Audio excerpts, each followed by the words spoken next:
13 WMAZ News at 6 starts now. Good evening and thanks for joining us here on 13 WMAZ Plus. I'm Maggie Fitzgerald. Tonight, the sports world and the Central Georgia community are mourning the loss of professional baseball player and Jones County native Terren Gore. According to a social media post shared by his wife Brittany, Gore died Friday following complications during a routine surgery. Gore was a three-time World Series champion and a 2010 Jones County High School graduate. He was 34 years old. In 2021, Gore was part of the Atlanta Braves World Series championship team. He's survived by his wife and their three children. Gore's wife writing in an online tribute, "Our hearts are shattered. My babies are shattered. Our whole family is lost. This was so unexpected. He loved his children with everything in him. Please keep our family in your prayers for the coming days and for the strength to get through this." Later in the show, sports anchor Cecily Sout will share more as we reflect on the career and legacy of Terren Gore. Tonight, tributes are flooding in for Ron Shipman, president and executive director of the Macon Water Authority. Shipman died suddenly from a heart attack late Friday, just 3 years into his role with the Water Authority, following a distinguished career that spanned more than 3 decades with Georgia Power. Macon Water Authority Chairman Gary Bechtel issued a statement following Shipman's sudden passing, saying in part, "Ron Shipman was a dear friend, and it is a personal and painful loss. Ron gave his all to the Macon Water Authority and was committed to its success. He was a leader in our community, serving in multiple capacities, and Macon Bibb mourns his passing." Mayor Lester Miller also sharing a tribute to his friend online, saying in part, "Ron was a dear, loyal friend of mine, my family, and my administration. I could always count on him to lift me up when I was down. This unexpected loss has undoubtedly left a void in my heart. I love you, brother." The Macon Water Authority says information regarding memorial arrangements and organizational updates will be shared as appropriate. We'll share those updates once we receive them.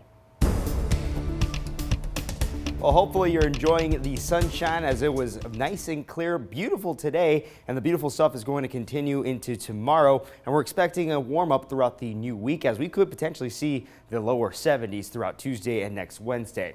Here's a look at all the 4 sky cameras across central Georgia, seeing that sun about to set. The current number in Perry, 55 degrees. The winds are coming from the north-northwest at 9 miles per hour. So here are the headlines. We're going to have one more cold night, so we'll have overnight lows into the upper 20s, below freezing, gradually warming up, especially as we head into tomorrow. Tomorrow we should have afternoon highs back into the upper 50s and potentially lower 60s. Then we're going to have a fall spring throughout next week. Could see the return of the lower 70s, the first time we've seen 70s in a very long time. The satellite and radar is crystal clear, and the temperatures show mid to upper 50s all across the board.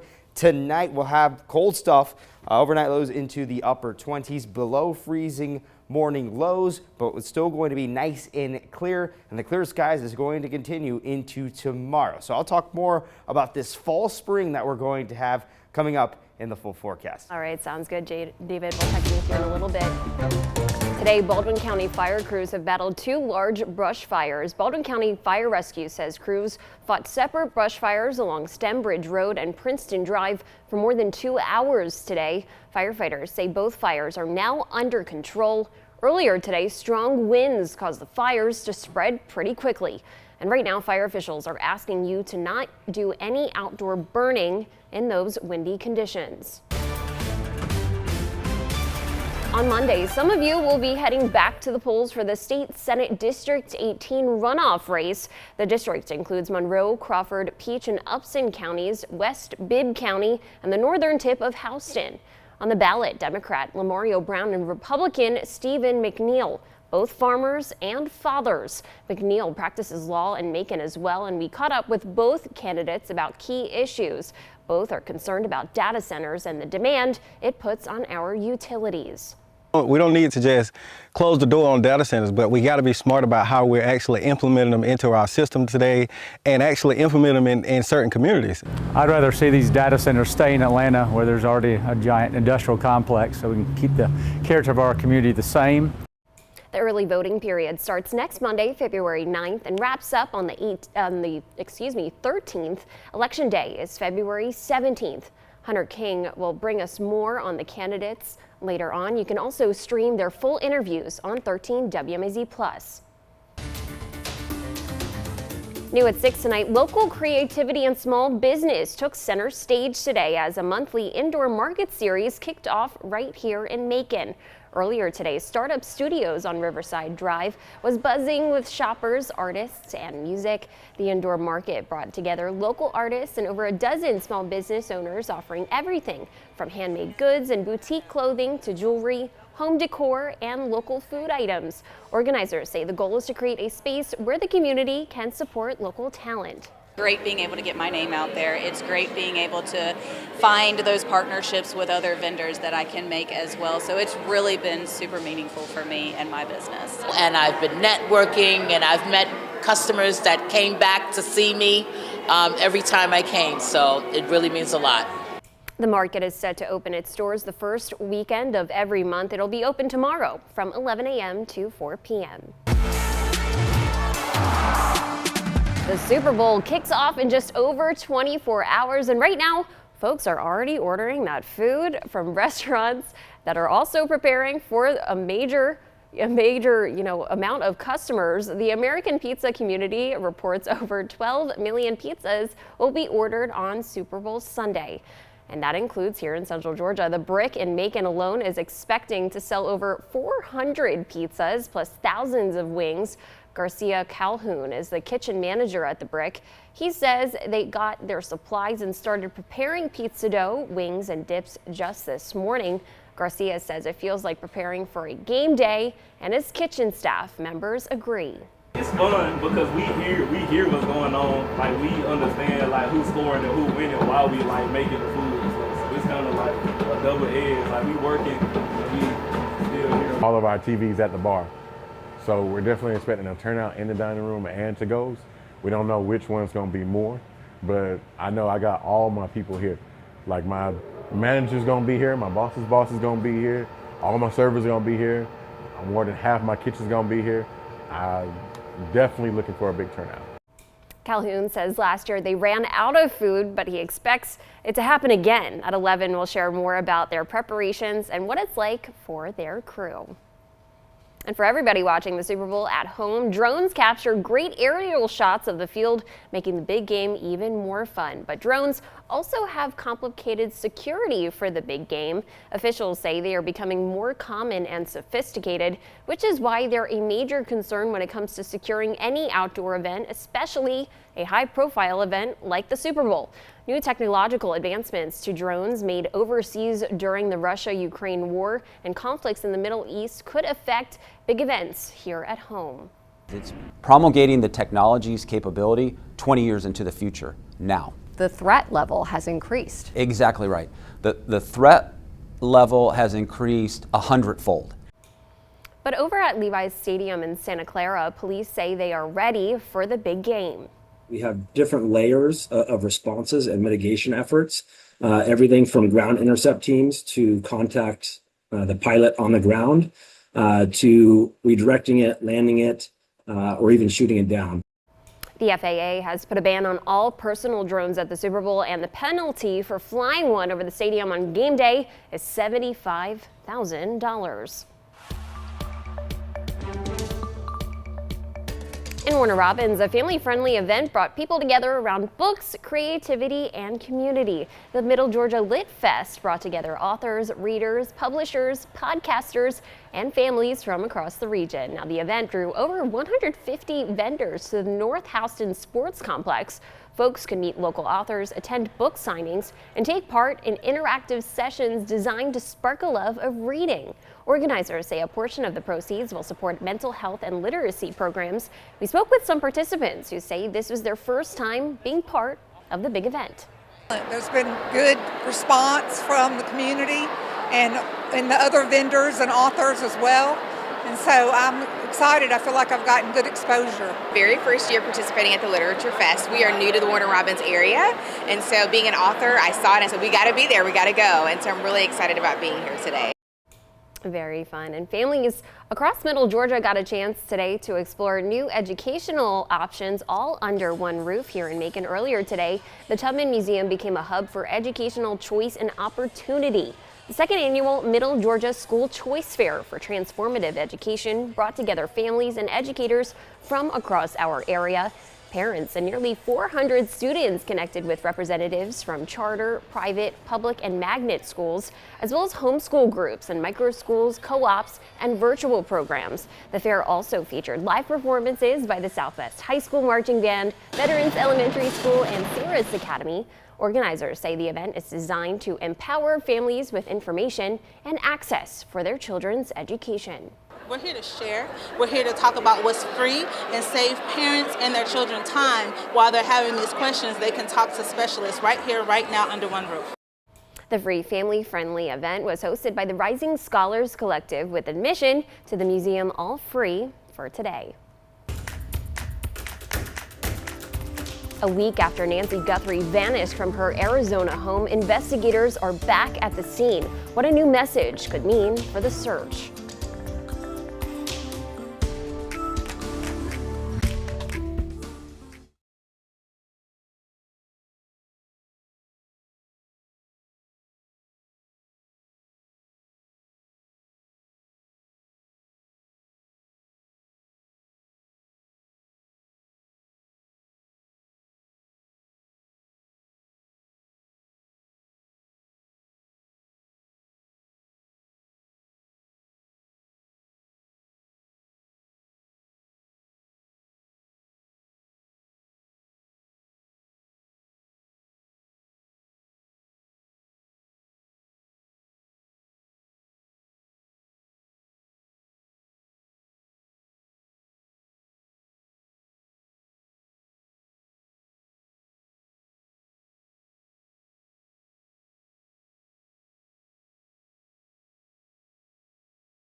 Thanks for staying with us. It's been 1 week since Nancy Guthrie, the mother of Today's Show host Savannah Guthrie, went missing in what authorities believe was an abduction. Investigators returned to her home Friday, where they were seen taking a closer look at the roof of her house and at a vehicle. Andres Gutierrez is in Tucson with the details tonight. Sunday marks 1 week since Nancy Guthrie, the mother of Today's Show co-host Savannah Guthrie, was reported missing from her Tucson area home. Authorities have yet to identify a person of interest or suspect in the case, but on Friday came signs of progress as investigators returned to the residence. 2 agents were seen on the roof of Nancy Guthrie's house, and cell phone video shows a vehicle being towed from the home, reportedly a blue Subaru SUV belonging to Nancy Guthrie. A neighbor told CBS News authorities came onto his property Friday to conduct readings. I was putting a coating on the roof and a Suburban drove up, and a gentleman had a badge and asked to park here and take readings of some kind. Area residents say they're on edge following Guthrie's disappearance. People are they're very unhappy and they're kind of in shock with it, and they're hoping against hope, but every day that goes by is not a good sign. Look, where is she? What has happened? All of this comes as investigators are trying to verify a new message that came in Friday to see if it's real and if it's connected to earlier alleged ransom notes. In a joint statement, they say, quote, investigators are actively inspecting the information provided in the message for its authenticity. We need a way to communicate with you so we can move forward. The Guthrie family has been pleading for communication with the potential captor or captors. A first unverified ransom note demanded payment in Bitcoin and sent 2 deadlines, but left no way of reaching out. The FBI is continuing to work to determine the note's authenticity. The next deadline specified in the note is Monday. Well, today was a nice but windy day. We had afternoon highs into the lower 60s, right around average, and we're going to see a massive warm-up come in by this work week, especially by Tuesday and Wednesday, where we could potentially see the lower 70s. I'll talk more about it coming up in the full forecast.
WMAZ weather, sponsored by Bucky Holland Heating, Cooling, Plumbing.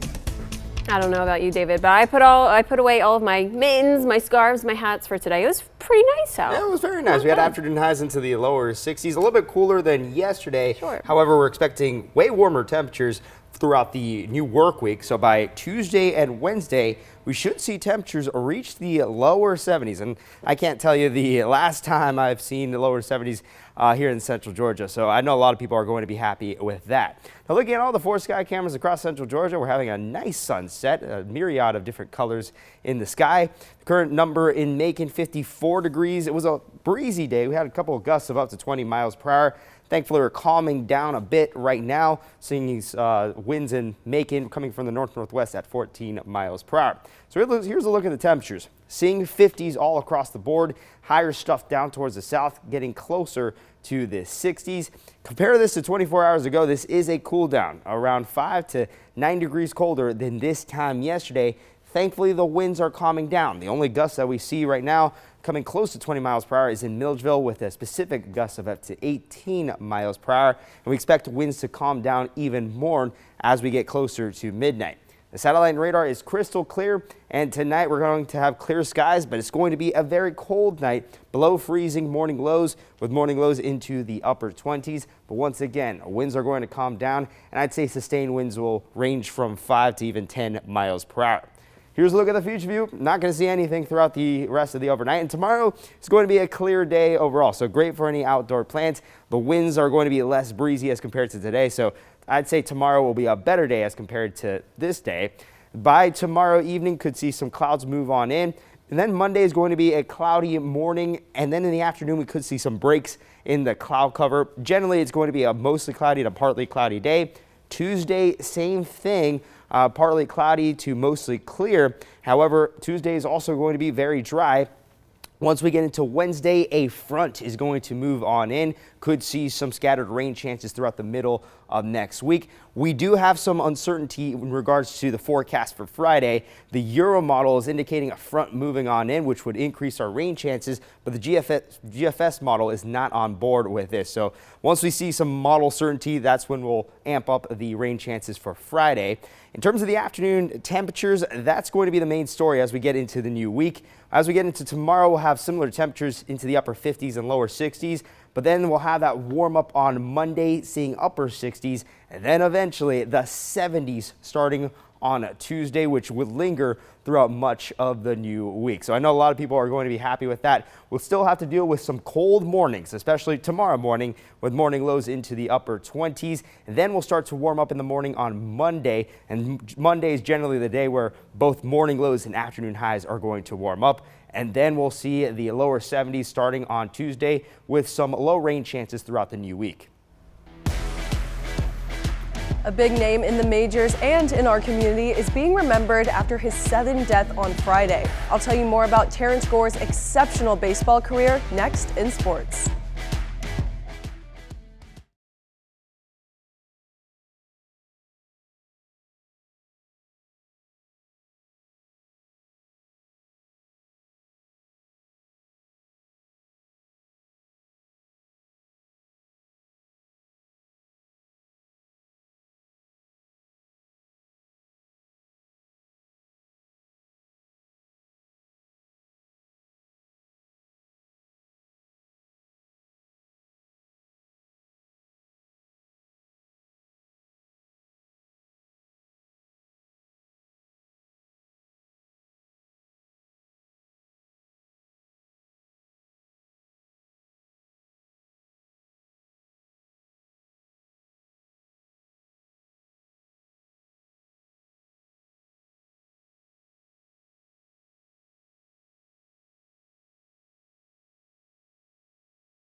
Now, the 13 WMAZ Sports Report with Cecily Stout.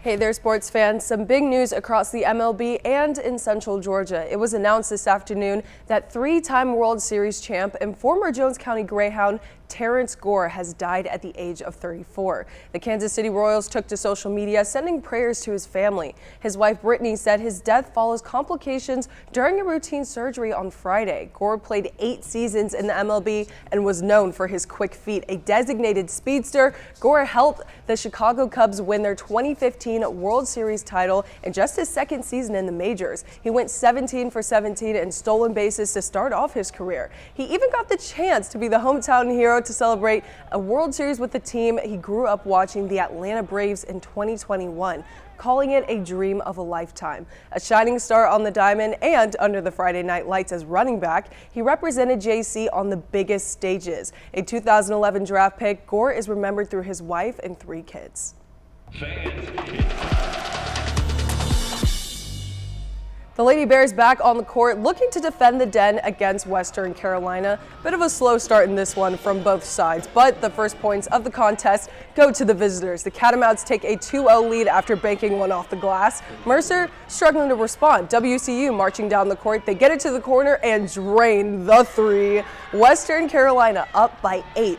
The Lady Bears finally join the conversation midway through the first quarter. Micah Odell with the fadeaway jumper for 2. Bears trail by 6. WCU trying to get out, but the Bears just won't let them. Clock winding down, Talia Kemp picks it up. She works her way through traffic, lifts up another bucket for Mercer. The Lady Bears are behind by 5 at the end of the first.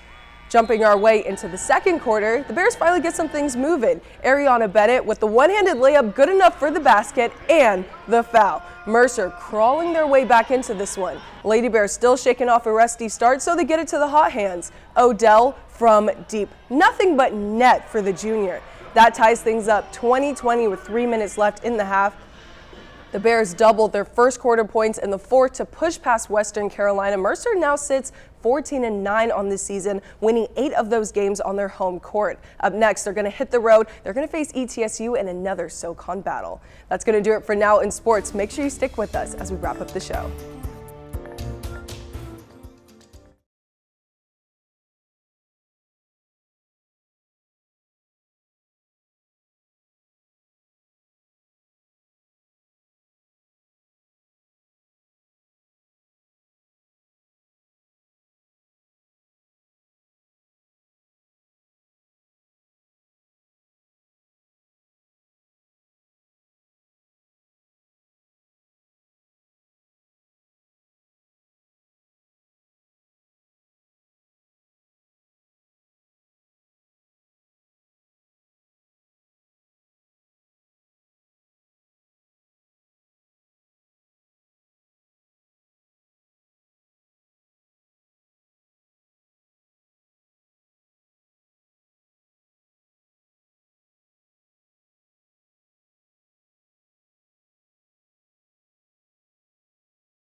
Thanks for joining us. Continue streaming right now on 13 WMEZ Plus for more news and weather. We'll see you back here for 13 WMEZ News at 11. Have a beautiful night, Central Georgia.